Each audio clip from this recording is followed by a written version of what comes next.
So what I just demonstrated, even though that went good and hopefully she'll follow through, but expecting her to follow through is as reliable as what the issue was in the first place. When I was at the clinic, I checked forms. We went over them that you cannot share my information. If there was more that I needed to go through, because they understood this, like it was a conversation that was had generally at length, that I don't want my medical records, my information to go in the EMR, and I don't want them shared, right? So if there was something that I wasn't supposed to go over or something that I was supposed to check, it was their job to go over it with me. Everything that they provided for me that said, I do not consent for you to store this information or to share this information, I did check. And yet, what did they do? They logged the information, they shared the information, and another clinic had it. So what does that mean? Why is it a big deal? That means when I go to that clinic for medical treatment, instead of that doctor actually examining me, listening to what I have going on, investigating what my complaints are, what they're doing is they're going into their computer system, and whatever the last person I saw wrote, they're treating as fact. They're not examining for themselves. They're not checking for themselves. They're just saying, okay, this is what happened there. So this is where I'm going to pick up and do X, Y, Z. Well, in that process, what the actual medical issues aren't ever addressed. And so it's not even about not getting the right treatment. It's doctors prescribing treatments that make the injury worse because they haven't identified the injury yet. And that goes into, pretty much race. It goes into race, it goes to income, it goes to gender. And just like my appointment at the clinic, they weren't listening to me. They weren't listening to me. And they didn't help me. And it was incredible the way that they let me leave that. But this video is not a story time about that. So I'm not going to go all deep into it. But so when I went today, now this lady is trying to say, oh, well, he prescribed physical therapy and I think you should have physical therapy. You would not go get physical therapy. If you have a herniated disc and nerve damage and there's something, your spine is shifted in any kind of way, you would address that issue before you go get physical therapy to put more wear and tear and pressure on that issue. If you did that, you could worsen the nerve damage. You could worsen the herniated disc. But she didn't even give me an exam. She didn't look at me. She didn't want to see what's going on. All she did was go to another person's record and assume, without doing any of her own work, that was correct. And what is the result of that? The result is there is no such thing as well-being. There is no such thing. It's equal to if I broke my leg today. If I broke my leg today and the only solution was keep walking or die, there is no health care. There's no recourse. There's no option. And then, and this again, this is not a story time about today's appointment. That's a different video. But I need to clearly put out into the universe what is happening to us. What are the damages of what is happening to us? What does that mean in terms of a life? What does it even mean generationally? For instance, I was my children's only care provider. So if I'm sick and I'm not functional, how functional can they be? And if they're set back, how far are their kids set back? It is important. There's information out here where we're addressing it. We're talking about the statistics. We're talking about Black women getting the worst medical treatment in the United States. We're talking about the state of Minnesota really being the worst place in the nation for a Black woman to get care. But we're not addressing on a case-by-case basis how this is happening.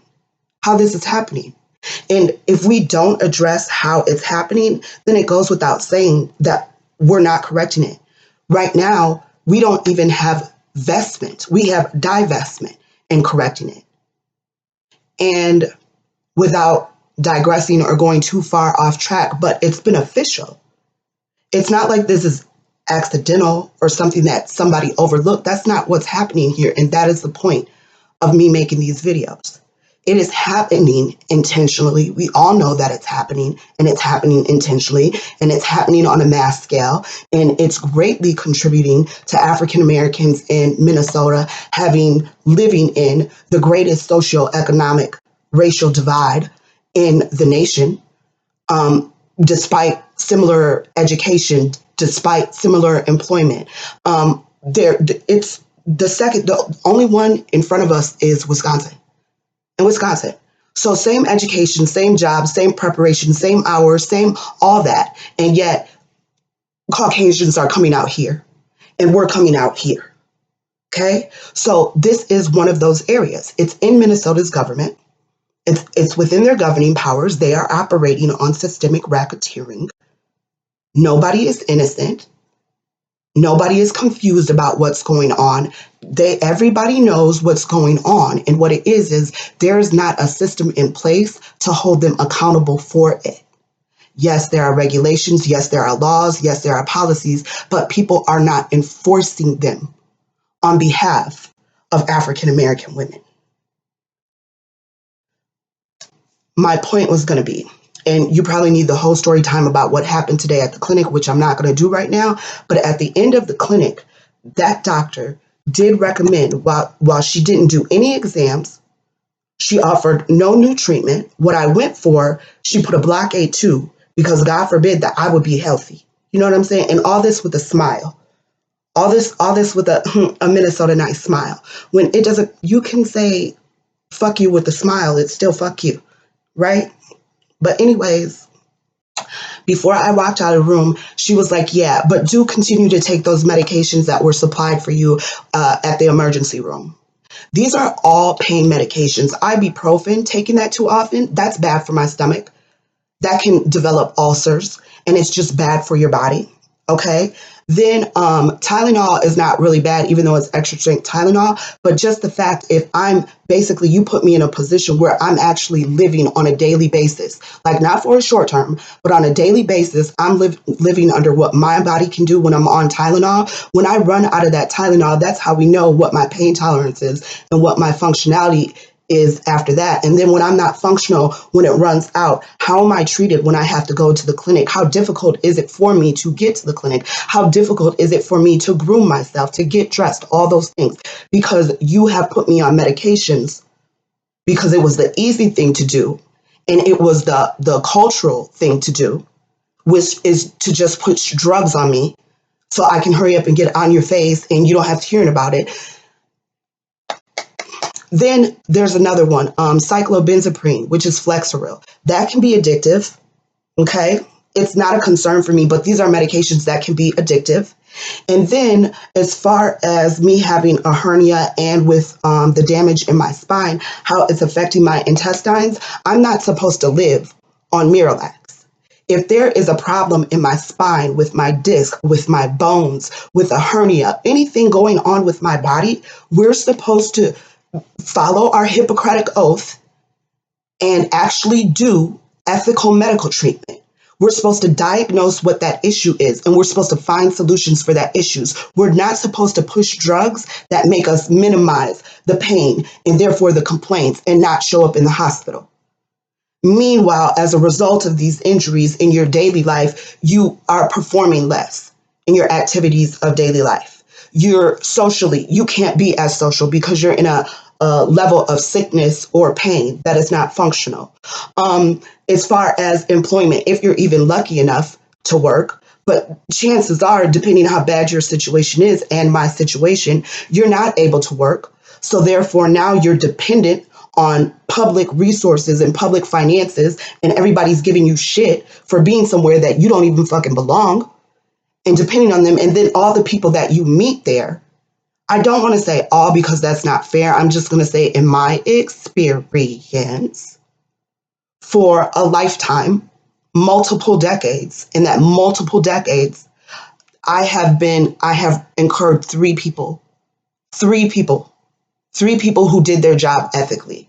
Outside of that, covering decades. So you're dealing with people who have even less education sometimes, and that means even less social exposure from the beginning. And then you're set inside of a culture of just delusional ridiculousness, of like the racial entitlement and the white privilege is at a point that is delusional. And nobody is addressing that because it's like you're either on this side or that side. You're either the one who's doing it or you're the victim of it. And the ones who are doing it are with each other, so they don't want to hear anything about it. And the ones who are victims of it, we're speaking up, but we are criminalized for it. We're attacked for it. Our houses are split up for it. We're fired from our jobs for it. Like, we are attacked by the people who are supposed to be protecting us for speaking up about this issue. So at the end of the day, and what is the whole point? At the end of the day, and the whole point is, I am someone who from the very beginning has treatable diagnosis. And this is important because my diagnosis, there's nothing about my diagnosis with proper treatment that would ever cause me to be dependent on subsidies or welfare. That would stop me from working. That would have me in just dangerous, like always being endangered by people who are creating narratives that are not vetted, that are not verified, and committing crimes that, when reported, are not investigated. Basically, you're dead until you're actually dead. Or you're acknowledged when we can work you for something, or we can say something nasty to you, but outside of that, you're pretty much dead.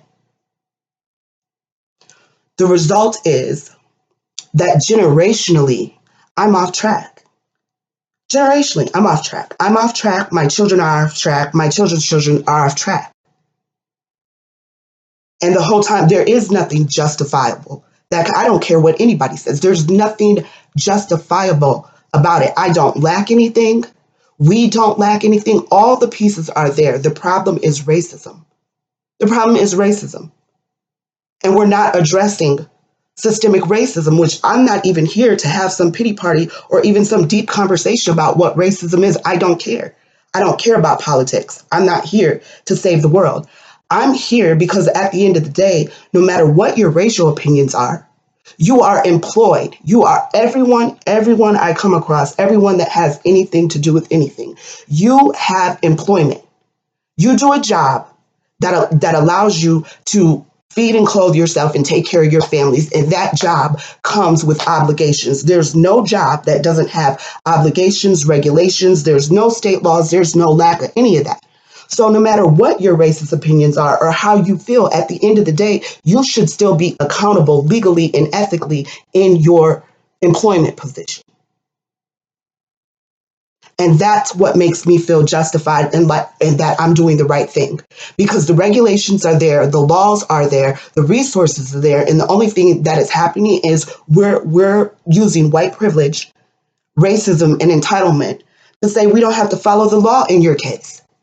And whatever that results in for you or your generations is just natural selection of who you are. That's bullshit. That is bullshit. I would love, in a perfect world, I would just, this problem would just go away. And I do want to recognize, while I say that this is not the case outside of the state of Minnesota, outside of the Midwest at least. I do want to recognize, and I'm going to continue to recognize, that if I had not left the state of Minnesota and went across the country, I probably would already be in a wheelchair and institutionalized.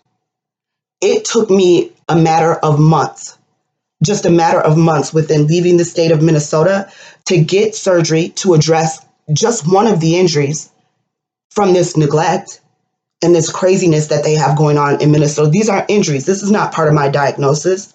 My diagnosis doesn't cause this. What causes this is not getting medical treatment when you have an issue, which is exactly what I'm going through now, which is why I can prove that A, the problem is not me, and B, the problem is chronic, and hold people accountable. If people want to continue to talk about how African Americans, females have the worst healthcare in the United States and that it's the worst in Minnesota, but they don't want to address how it's happening, they don't want to do the simple thing, which is enforce the law and the policies to fix it, then I want that exposed, because I'm just sick of the bullshit. I'm sick of the status quo. I'm sick of us acting like we have problems that there's not solutions for.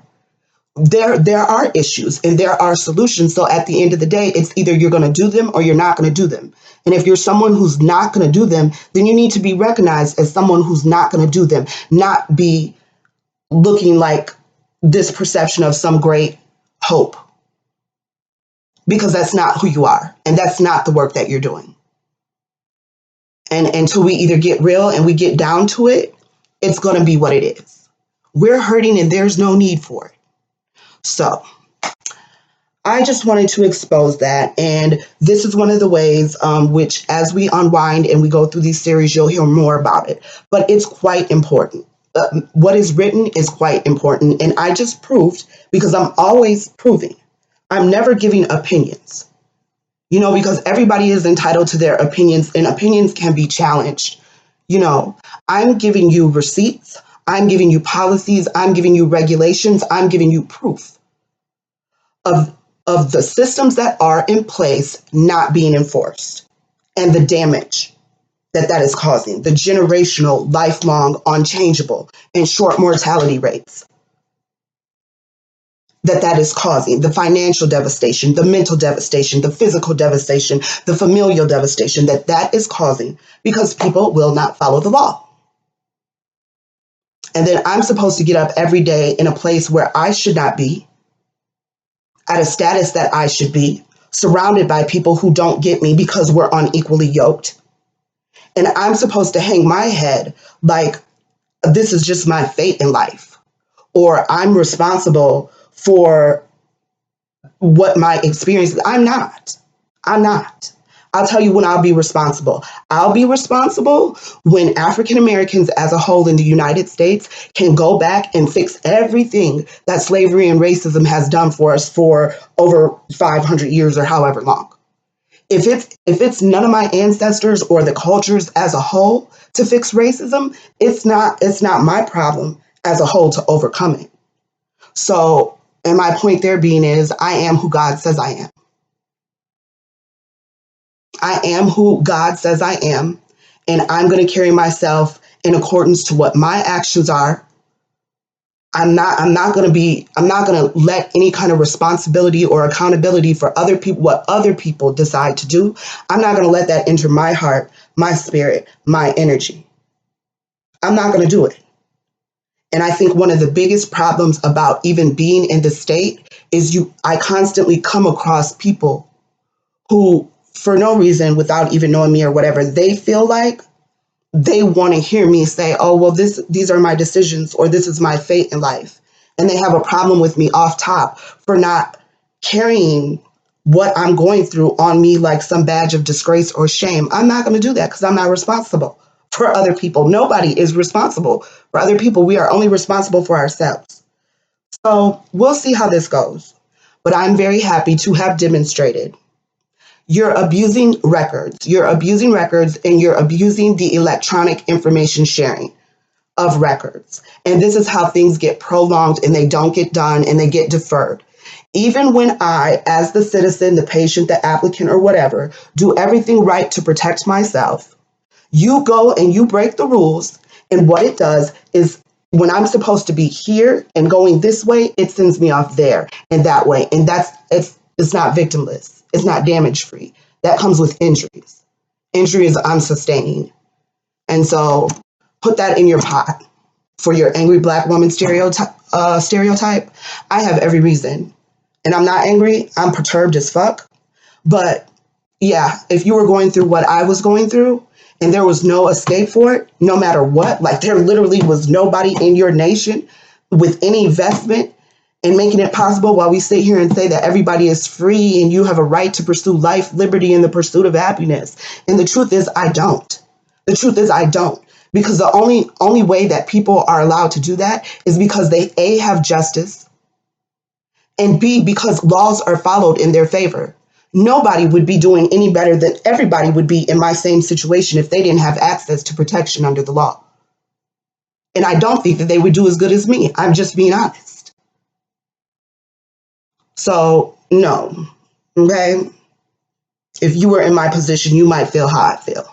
That's it for today. That's all, because it's just too much for me today. We can maybe talk about what happened and do a story time for the appointment today, or maybe get to the fact of why my background looks like this right now. But that's it. That's all I got, because it's just giving toxic, and I'm not going to stay in that energy. I'm about to go meditate, y'all.